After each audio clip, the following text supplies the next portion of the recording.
Hello, my name is Detective Rich Wistocki with the Naperville Police Department. I want to thank the National Exchange Club and the Naperville Exchange Club in putting this program together to bring it to you, the students, who are encouraged to use social media but may not know how to be safe on social media.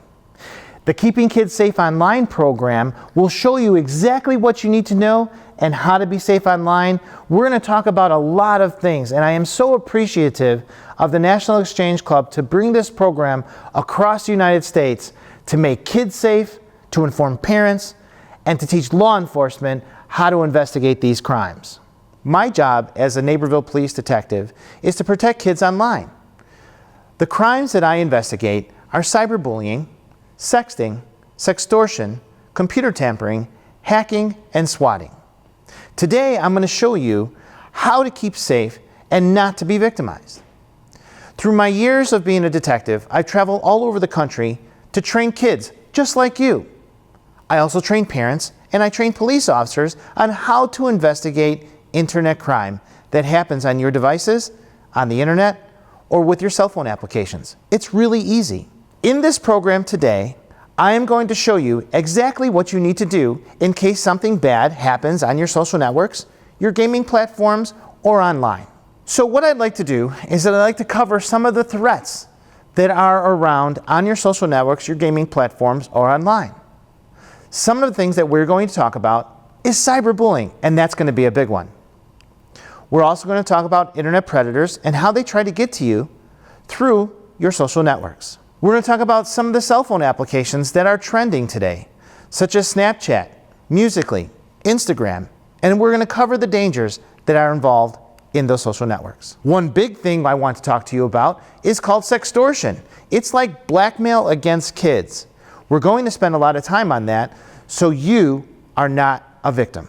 The final thing we're going to talk about is sexting. We're going to talk about relationships that you may be involved in and how important it is to keep pictures to yourself. So the first thing I want to talk about is your relationship with your parents. So I have a question for you. How many of your parents threaten you into compliance when it comes to your technology? Raise your hand. Okay, I see all of you out there. You see, when a parent talks to you about your technology, and a lot of parents do this, sometimes parents will tell you, if you talk to anybody you're not supposed to, if you give out pictures, if you tell people where we live, you're going to be grounded. I'm going to take your phone away. You're not going to hang out with your friends, and you're going to spend the rest of your life in your bedroom. How many of your parents have said something like that to you?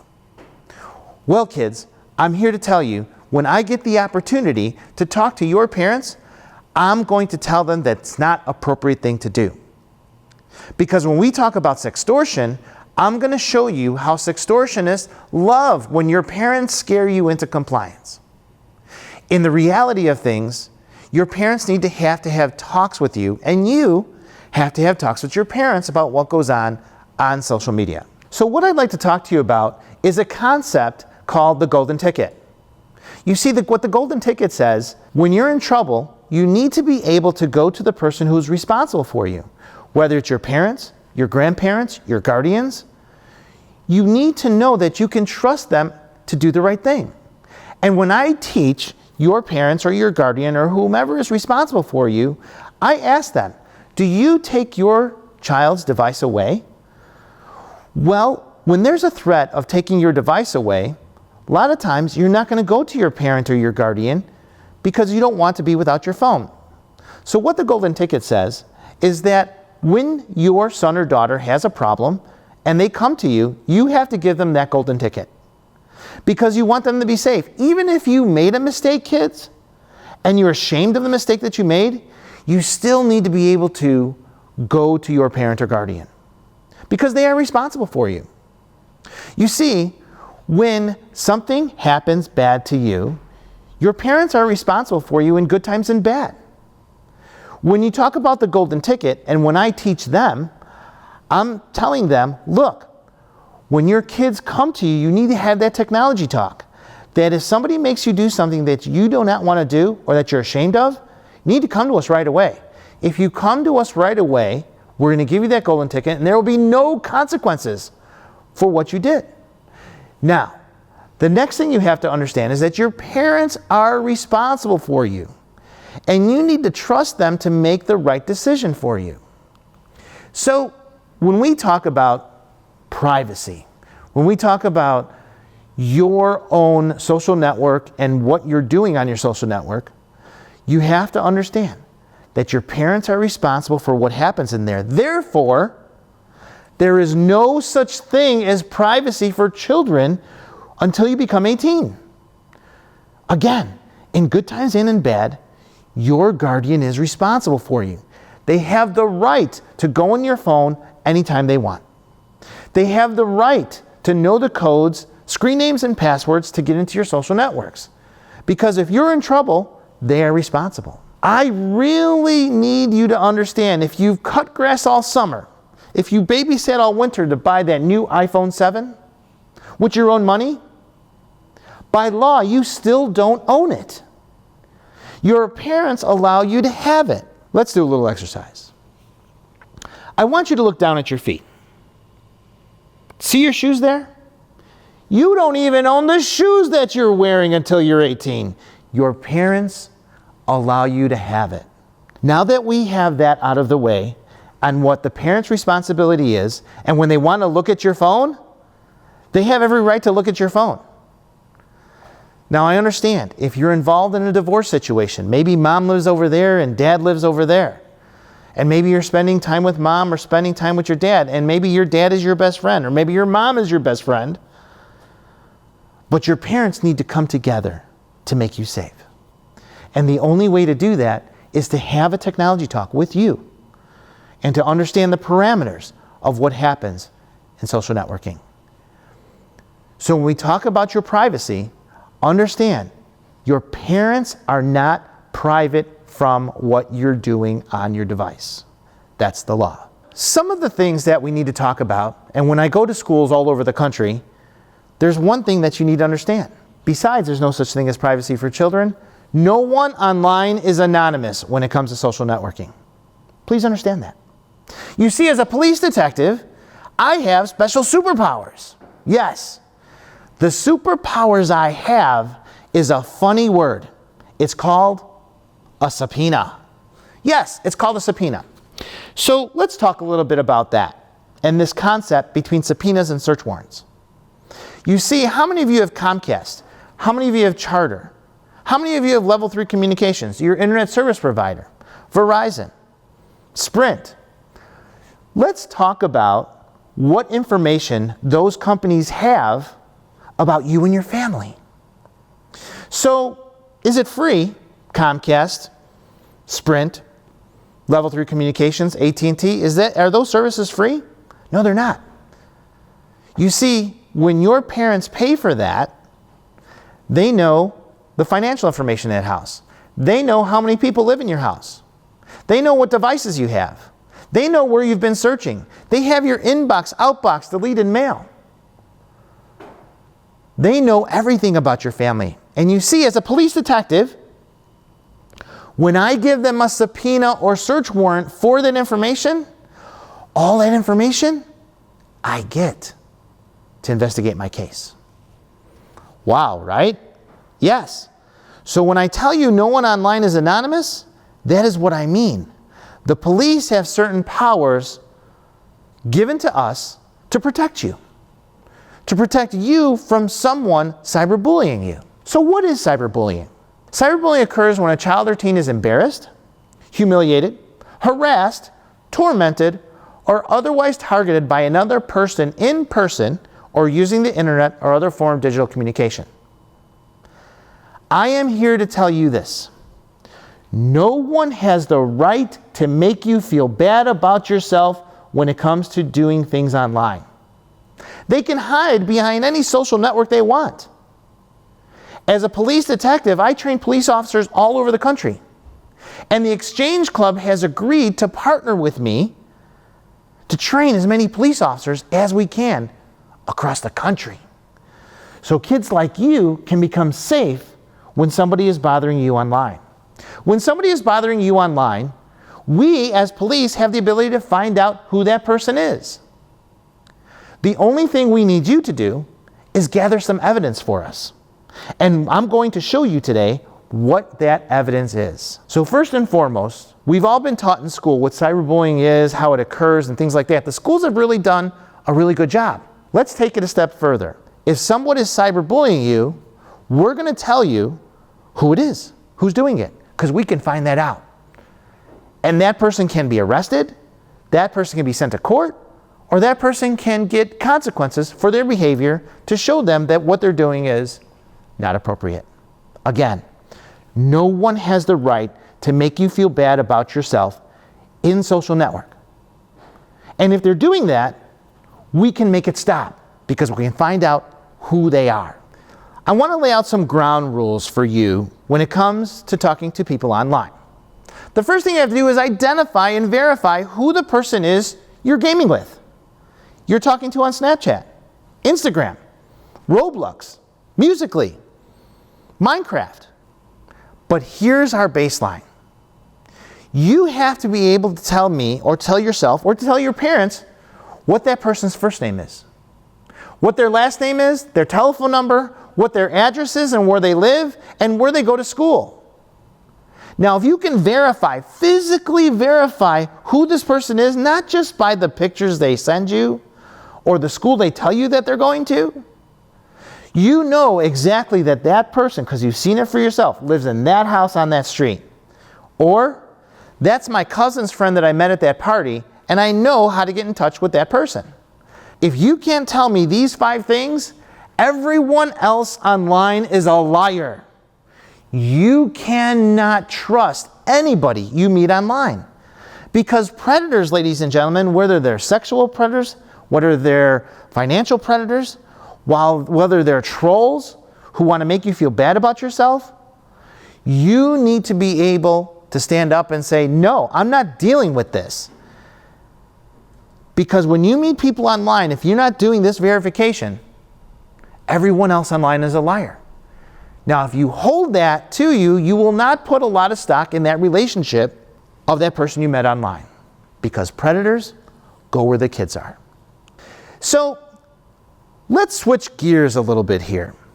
A lot of times you can be out with your friends. How many of you go on sleepovers at a friend's house for a weekend? Yes, raise your hand. Yeah, I see you. What you have to understand is sometimes you and your friends are like chemicals. You're fine when you're by yourselves, but when you get together, you start reacting to one another, and sometimes explosions happen. I want to show you what the law is in every state so you're safe and you know what's at stake. For that, I call it the two-prong test. So when you're in a situation where you think your friends or you are going to be involved in something that they think is funny, but it may be criminal. And if in the back of your mind you're saying, oh, I don't know if I should do this, I don't know if my parents would approve of this, think about the two-prong test. What the two-prong test is, number one, is that if you are uncomfortable with what you and your friends are doing and you're in this situation, you must do something to make it stop. For example, if somebody sends you a picture of someone that's inappropriate from your school, you need to say, don't send me that anymore. I don't want it. Or if you're in a physical place, you need to say, I am out, I'm not doing this, I don't want any part of this. So that's the first part of the two-prong test. The second part of the two-prong test is you need to tell a responsible adult. Whether it's your parent, your guardian, your teacher, your principal, your priest, you need to say, Mom, I got to tell you what I got on my phone. I told them I didn't want this anymore, but I'm just letting you know. Once you've done that, kids, you cannot be held responsible for that crime. Or you go to your principal. Maybe you're kind of scared to go to your parents in fear of what they might do or say. Now remember, we want to talk to your parents about the golden ticket rule and have the technology talk with you. That if you come to them and tell them before something goes bad, you're in a better place. So, for example, when you go to your principal, you'll say, Mr. Smith, I have to tell you something that my friends and I were involved in.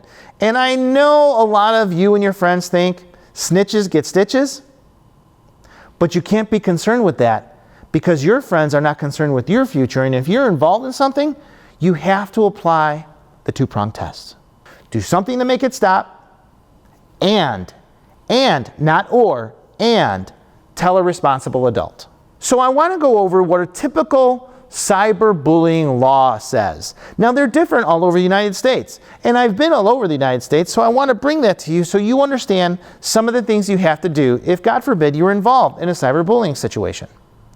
So basically what the law says when it comes to cyberbullying in Illinois and in other states is that when you make any comment, request, suggestion, or proposal which is obscene with the intent to offend. So let's talk a little bit about this law. Now, some of these laws are similar throughout the country, and I've taught in other states in our country. So I'm going to bring you to the place where you need to understand what happens in these laws. Let's first talk about what freedom of speech is. You see, we live in such a great country that we can say and do mostly anything we want to. Whether we believe in something, whether we want to voice our opinion about something. So let me give you an example. So in school, you can say, Mrs. Smith is a horrible teacher, and you can post it on Instagram, you can post it on Twitter, and you have every right to say that. That's your freedom of speech. However, when it is absurd, when it is obscene, and you're lying about that person and then putting it out there, for example, Mrs. Smith is a horrible teacher, and I've seen her do this. She's probably involved in this. And you send out pictures, you draw things on pictures and send it out for everybody to see. That is illegal. In some states, such as Maryland, when you're involved in cyberbullying, it's the same law. But they add that you have to do something to make it stop. So then you say, type back to the person, I don't appreciate this, stop it now, is a requirement of the law. So if this happens to you, you have to tell that person to stop, and if they don't stop, then the law applies to them that they are violating. So it's really important for you guys to know what the laws are. And for cyberbullying, is when you're trying to make someone feel bad about themselves and it continues, that is a crime. It's not freedom of speech. So I want to talk a little bit about sexting and relationships. You know, a lot of times as you're getting older through junior high and high school, you're going to have a boyfriend or a girlfriend. And unfortunately, this has become so widespread, but kids really don't understand what's going to happen after their picture gets out. So let me ask you this question. First of all, are you dating someone? And what would you do if your boyfriend or your girlfriend asked you for a naked picture? The third question I have, is your boyfriend or girlfriend in January the same boyfriend and girlfriend in July? Well, usually that answer is no. So I want you to ask yourself, what happens to the picture when we break up? If that other person gets upset with you, maybe you broke up with them. Maybe they broke up with you. And in a situation, in a heated argument, they may share your picture with some of their friends and so on and so forth, and it's going to spread. So if you're involved in a relationship with someone and they ask you for an inappropriate picture, please ask yourself this. Is my boyfriend now going to be my same boyfriend 8 months from now? Usually the answer is no. What will happen to my picture if I give it up? So maybe you have the attitude of, what's the big deal? Well, recently, I did a NBC Channel 5 Chicago special on something called Anon IB. In Anon IB, what has happened is this girl who was 15 years old had given her boyfriend when she was in high school her pictures. And they were dating for about a year. Well, fast forward 5 years, she's now in college. In an effort to prepare her for medical school, her father Googled her name. When her father Googled her name, he found all these hits in Anon IB. It was her pictures that she had given her boyfriend 5 years ago are now showing up 5 years later that will follow her for the rest of her life. Here is the NBC5 special. Now to a 2-month-long NBC5 investigation, a disturbing trend in a dark corner of the internet. An anonymous website where members post and trade hundreds of nude photos of former high school students from the Chicago area. Here's NBC5's Katie Kim. On this seedy anonymous site, there are thousands of nude photographs of women. That's someone's child. This is my life. This isn't a game. But for anonymous members of the site Anon IB, it is a game, and women's nude photos are the prize. This woman, we're calling her Jennifer at her request, became an unwilling participant. They call these pictures wins. Jennifer, now 20, says she sent an intimate photo to someone a few years ago. She says she didn't think twice about it until she discovered that nude photo on Anon IB, on this thread bearing the logo of her alma mater, St. Charles North High School. I feel angry. I feel violated and disgusted. Jennifer is not alone. NBC5 Investigates monitored the anonymous image board for 2 months. We discovered online threads listing at least 67 high schools in Illinois and the Chicago area, from Elk Grove to Antioch, Maine West to South Elgin. Users engaged in soliciting or trading nude photos of what appear to be former students for 3 years, starting in 2014. Some of these women have no idea that these photos are out there. I'd say most of the women have no idea. Some men bartering photos ask for women by name and graduating class. From the Nutrier thread, just post win, any class of 14. One user egged on others. It's Wakanda, bro. Stop holding back.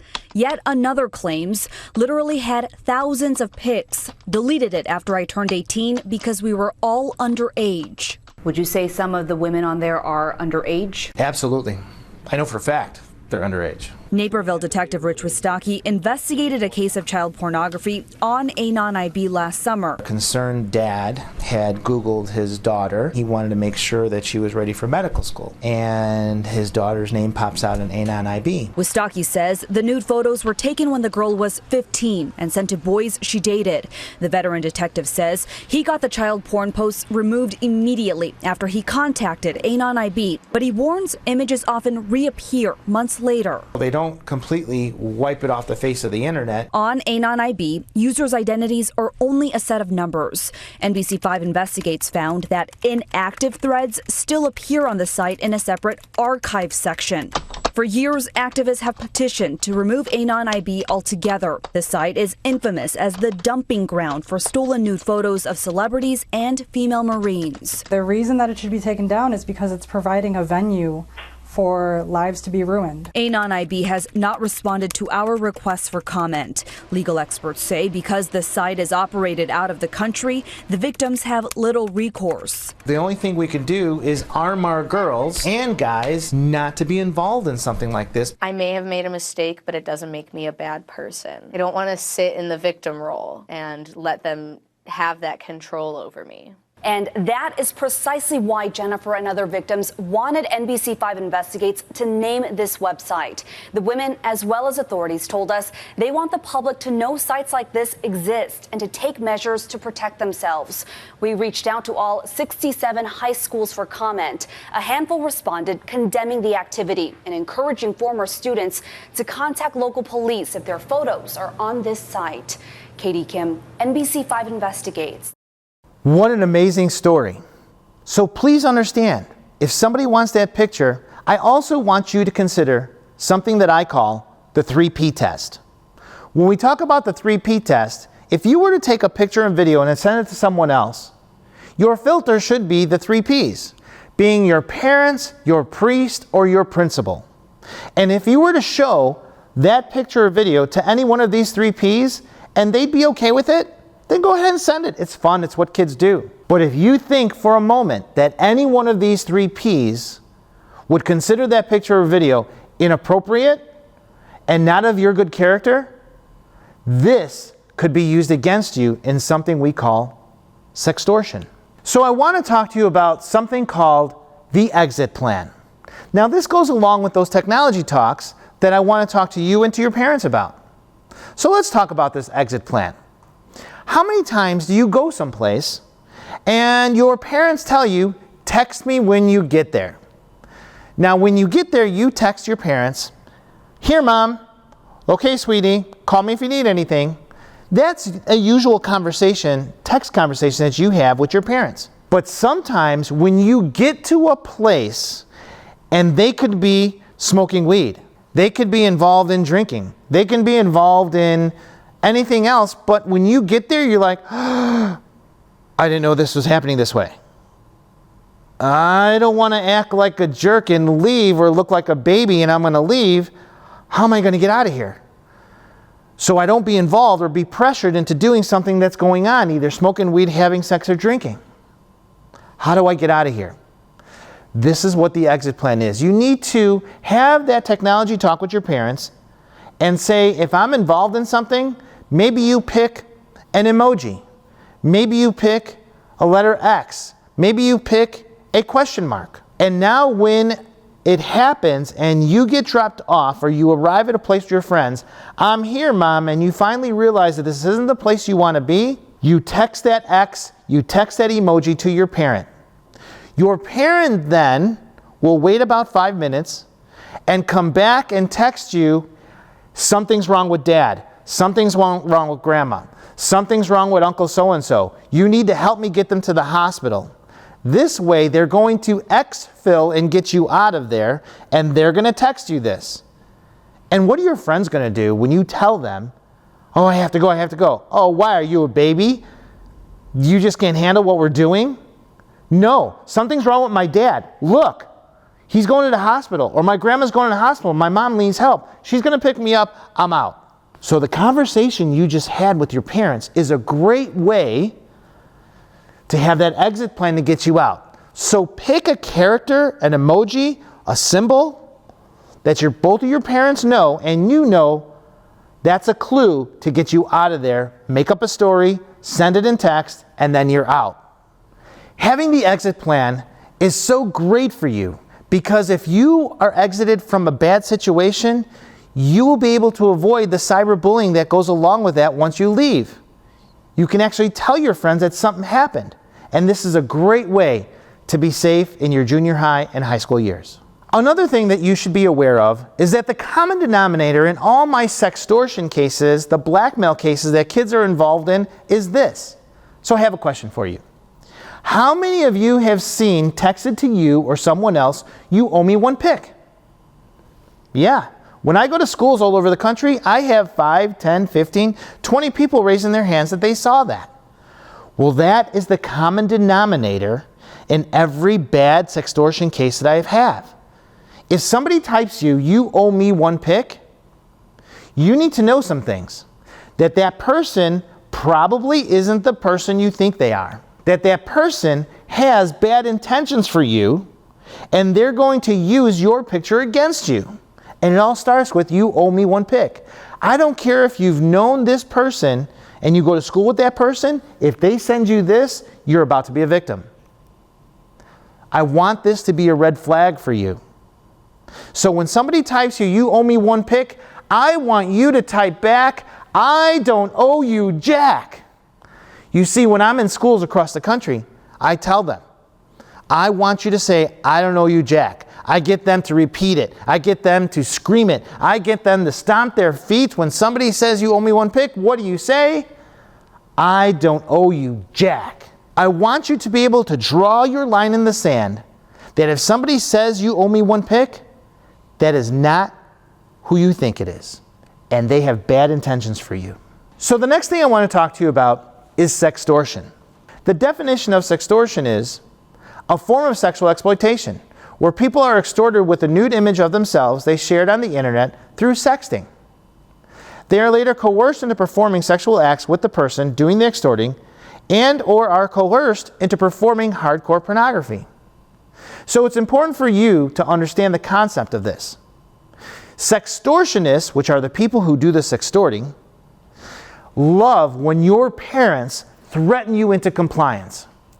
Because kids, predators are very patient. They could be in your Roblox. They can be in your Minecraft. They can be in your Instagram. They can be in your Musical.ly.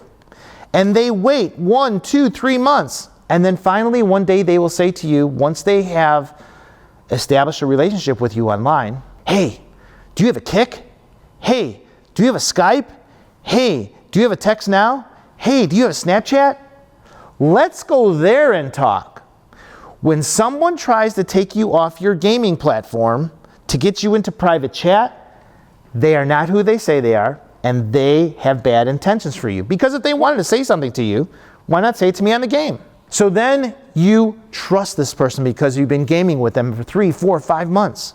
And then they take you over to private chat. Hey, do you want to see what I really look like? Sure. They send you 2 inappropriate or naked pictures of themselves that are not really them, but you think they are. And then they say what to you? You owe me 1 pic. And you think that there's some internet law out there that you have to reciprocate. Well, there's not. But because you've been gaming with this person for 6 or 7 months, and now they shared a naked picture, and then they say you owe me 1 pic, you then feel obliged and give them 1 or 2 naked pictures that are inappropriate. Once that sextortionist gets that picture, then that's when they turn. Now that I have your picture, you're gonna make me videos every week. You're gonna make me a picture when I want it. You're gonna upload it here. If you don't, the picture that you gave me, or if you're in video chat with me, here's the screen captures that I made when you played Truth or Dare with me. They're gonna put it into an Instagram. They're gonna put it into a Facebook account. And they're gonna say, if you don't continue to make me pictures, everybody's gonna see the picture. It's gonna be your teachers, the kids you go to school with, your friends, your parents are all gonna see the picture if you don't do what I say. Now you're being blackmailed. And your thought process is now, oh my God, this isn't the person who I thought it was. I need to go tell my parents. If I tell my parents, you're gonna be grounded. I'm gonna take your phone away. You're not gonna see the light of day. You're not gonna go out with your friends if you had not had that technology talk with your parents. So now you're thinking, oh my God, I can't tell my parents. They're gonna take my phone away. I don't wanna be without my phone. I don't wanna get in trouble. It's only 1 video that this person's asking for. What's the big deal? Kids, it's never 1 video. It continues and continues and continues until you can't handle it anymore and something bad will happen. So please understand the red flags that I'm telling you. If somebody takes you off your gaming platform to put you in a private chat, they're not who they say they are. Remember, you got to verify who you're talking to. Remember, if you see you owe me 1 pic, that person is not the person who you think they are.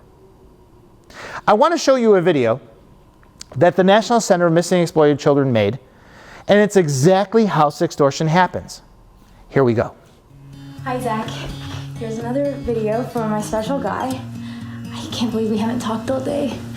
I wish you went to my school or a little closer so we could finally meet. Hey, kiddo. Dinner in an hour. Don't spend too long on the phone. Okay,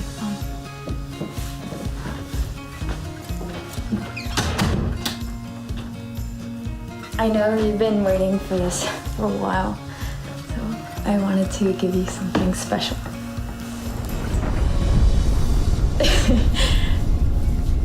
Is this okay?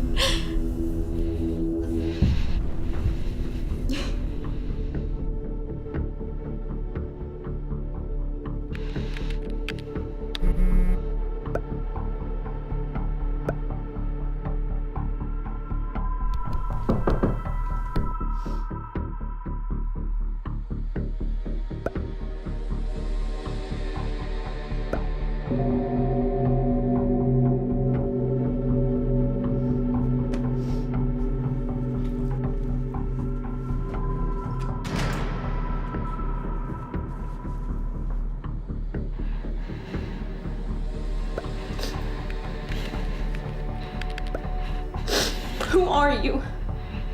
Why are you doing this?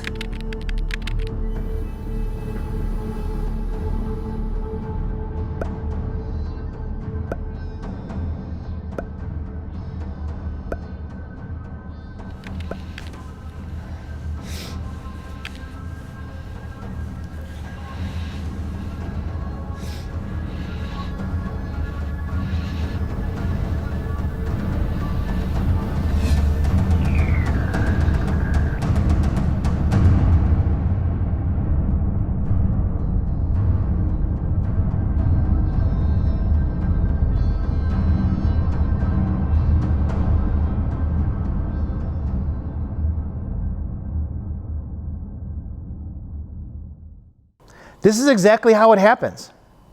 Well, I want to talk to you about a research study done by We Are Thorn. It is called the Thorn Sextortion Study. And what had happened here, Thorn had done interviews on 1,600 people 18 to 25 years old on what happened with them when they were sextorted when they were teenagers. So I want to share the results of this study with you. It's important for you to understand this. So when they talked to the people who were sextorted, 45%, almost half of the people who were being sextorted, half of the time, whether you gave those pictures or not, those pictures were released anyways.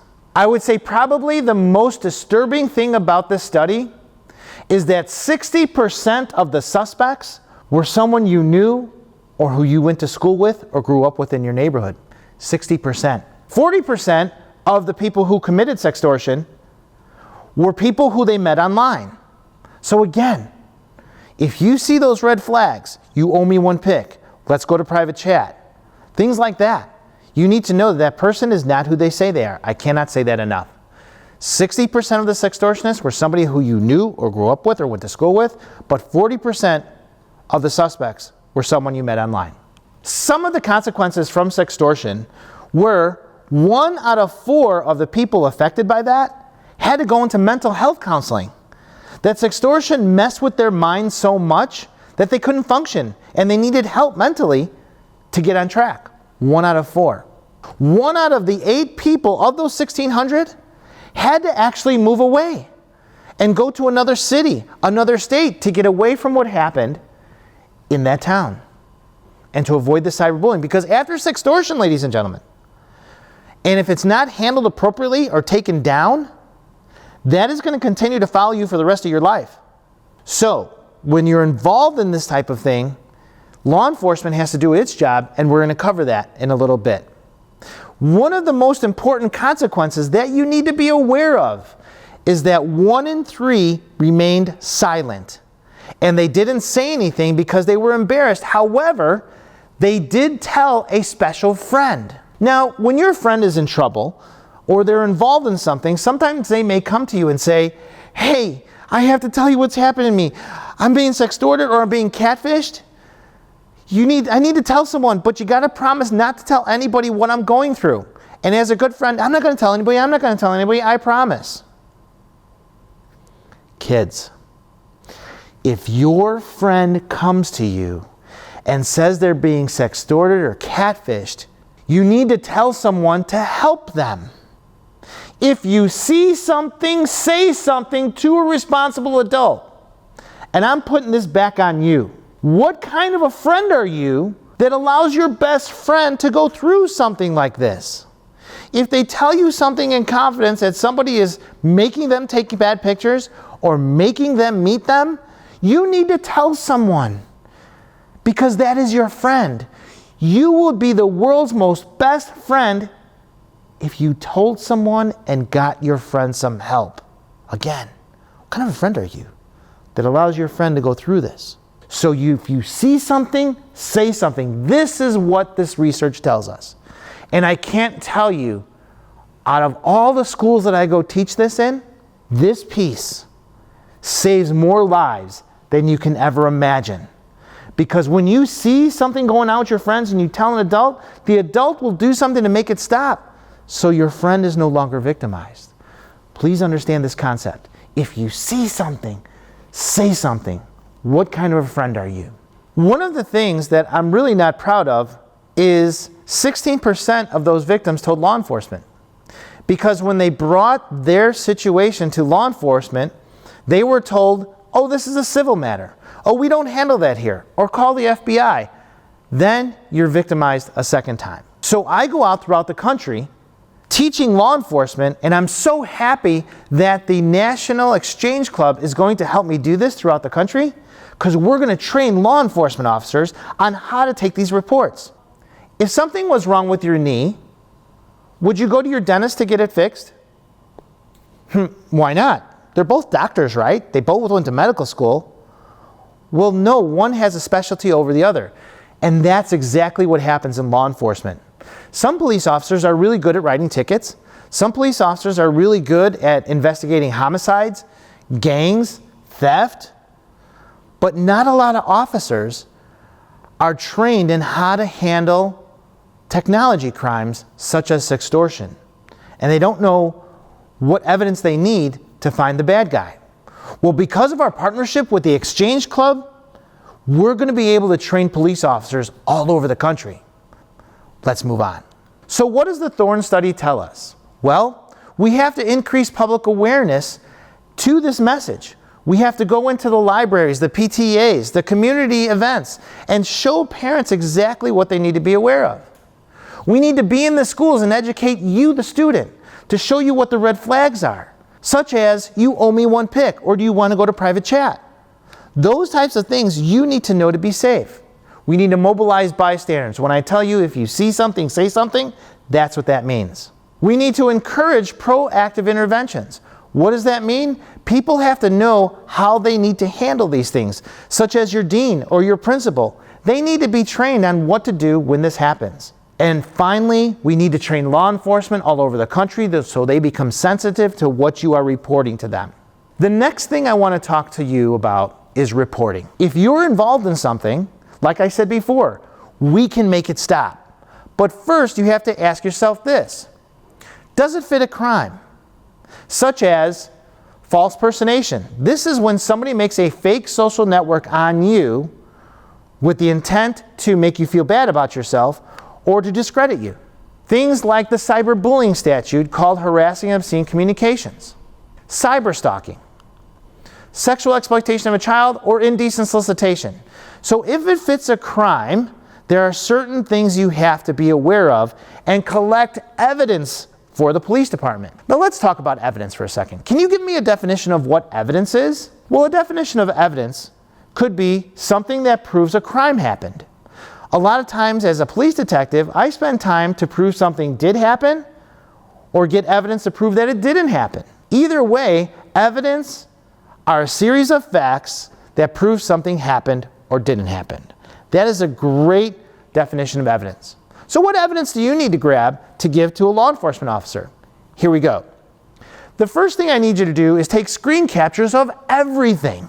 I need you to take screen captures of the chat, of the pictures, of the profile, what they said, what you said. Take screen captures of everything, and I want you to print it out and save it on not only one flash drive, but 2 flash drives.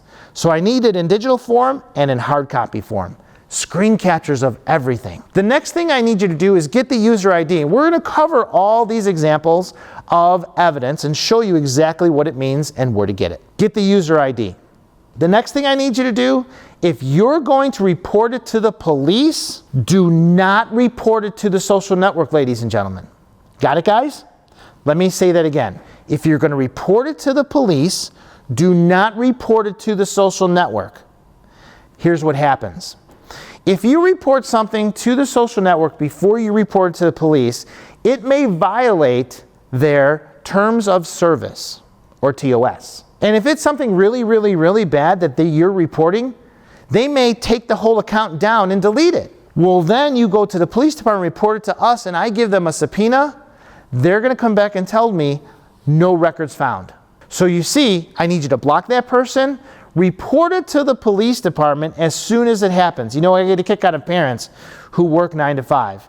And typically this stuff happens on a Thursday or Friday, and then you learn about it on Saturday. Well, you need to report it right when it happens. But sometimes when you tell your parents, they'll tell you, oh, we'll go there when the police department opens. Well, let's think about that. Police departments don't close. We're kind of open 24/7. So guys, when it happens, call the police right away. Okay? Next thing, I want you to make a detailed type statement. Type it out, exactly what happened. I was in Roblox. When I was in Roblox, they asked me to go to Skype. This person said they were this age, I said I was this age. When we were in Skype, he sent me 2 inappropriate pictures. I didn't think it was him. Then he asked me for a pic. I need details, guys.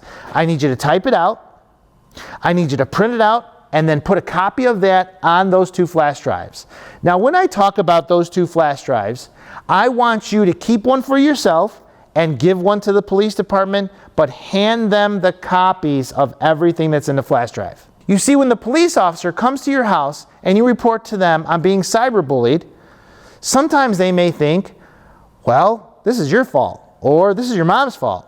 Well, when you give them evidence, they have to take the report. Now, the reason why I want you to put everything on the flash drive is that when the police officer takes the information, they can then go to their squad car or the police department, and when they're typing it out, I arrived at the scene.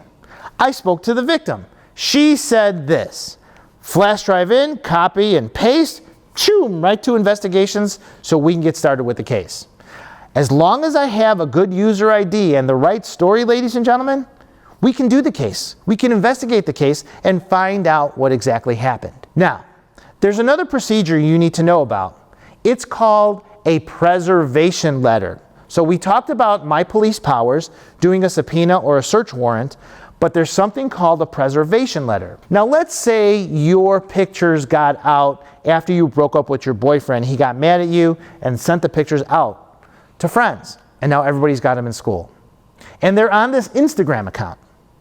Well, if you get the evidence that I'm requiring you to get, I can do a preservation letter and have that social network shut down within a matter of hours. Because a preservation letter, I can delete an account, I can lock an account, or no locks or deletions. That's important for you to know, because if somebody puts your stuff out there, we can take it down if it's inappropriate.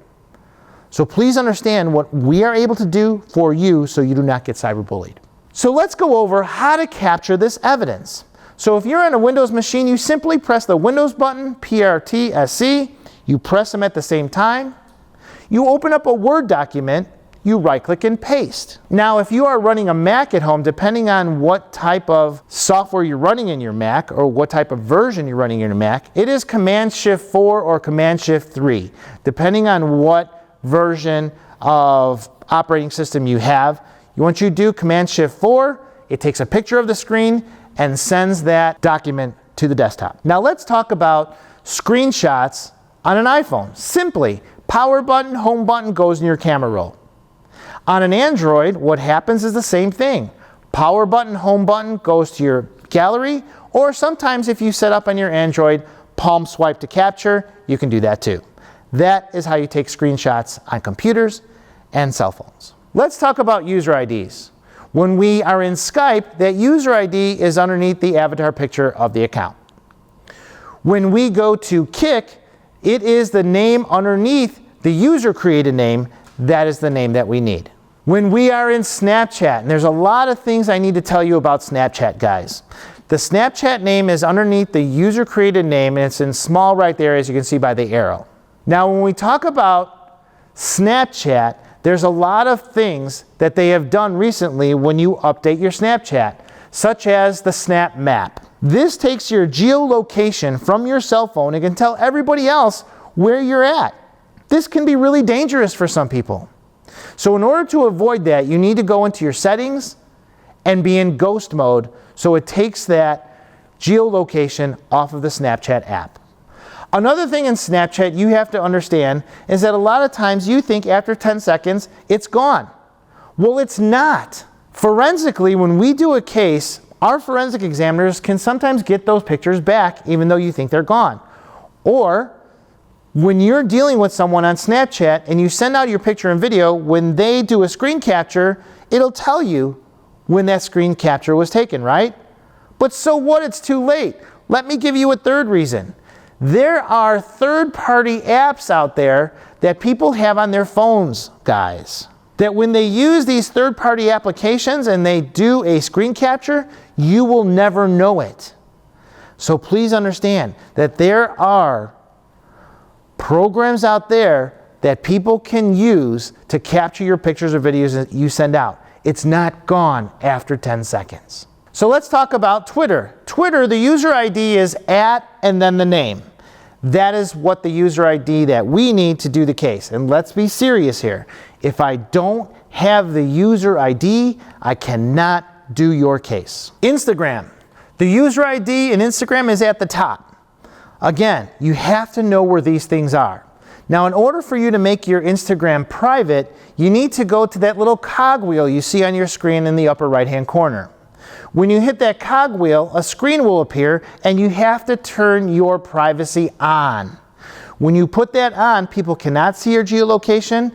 They can only be approved and see your stuff if you allow them to see it. So cogwheel, go to your settings, and then turn it on. One of the new apps I want to talk to you about is Musical.ly. How many of you have Musical.ly?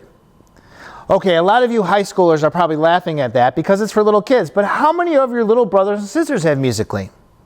Musical.ly has been trending and getting very popular with younger kids. They sing, they dance, they get silly on a sleepover, and they post stuff. Well, let's face it, some of the dangers in Musical.ly are that they're really young kids using it. But again, I have to tell you guys, the predators go where the kids are. Now Musical.ly has opened up chat and file sharing. So if your Musical.ly is set to public because you want to talk to a lot of people, you want to share your videos, you never know who you're sharing with. The person who you think you're talking to, again, can use the pictures and videos you're sharing against you. So make sure if you don't have Musical.ly, or if your brothers and sisters do have Musical.ly, make sure you go over this with them and your parents to make it private. I want to show you how to do that. So when we're talking about Musical.ly, you go to the front page. In the lower right hand corner, you have the little shadow man there. When you click on shadow man there, the second screen opens in step 2. In the upper right hand corner, you have the cogwheel. When you click on the settings of the cogwheel in step 3, you need to turn that privacy on. When you turn that privacy on, only people you selected and know. Now remember, we talked about verification. First name, last name, their address, where they go to school, and phone number. You have to verify who they are before you allow them in your social network. Everyone else online is a liar. So please, kids, when you talk about making your Musical.ly private, there are a lot of predators there. And bad guys can make you or your brothers and sisters do whatever they want because they don't know any better. So let's help your little brothers and sisters to be safe on Musical.ly, to have a good time there. So when I talk about social networks, I want you to understand how important and how dangerous video chat sites are. You see, when you have your devices in your rooms at night, kids, a lot of times you may do or say things that you would not normally do. Remember the 3P test, such as Uvu, Omegle, Skype, and you just never know who's recording the screen to use it against you, as we saw in the video from the National Center of Missing and Exploited Children. Your digital footprint does matter. As you go along from junior high to high school, what you did in your social media will follow you for the rest of your life. For example, there's a company out there called Due Diligence, and their single purpose is to see what student athletes have done on their social media. They actually look and are hired by the coaches and by the school to make sure all their scholared athletes are doing appropriate things on their social media. Their job is to find stuff, report it to the school, and then you lose your scholarship. So if you're in high school and you want to be recruited for soccer, for football, for baseball, wrestling, volleyball, whatever it is, what you put on your social media, guys, can affect you for the rest of your life. Because there's companies out there like Due Diligence that work for colleges to look at your social media to find something against you so you don't get your scholarship. What you do in junior high and high school on your social media can affect you for the rest of your life. Please understand that. My name is Detective Rich Wistocki. Thank you for allowing me to share these things with you to make you safe online. Thank you, the National Exchange Club, for allowing us to get the message out to our kids, our parents, and law enforcement. Thank you, and have a great day.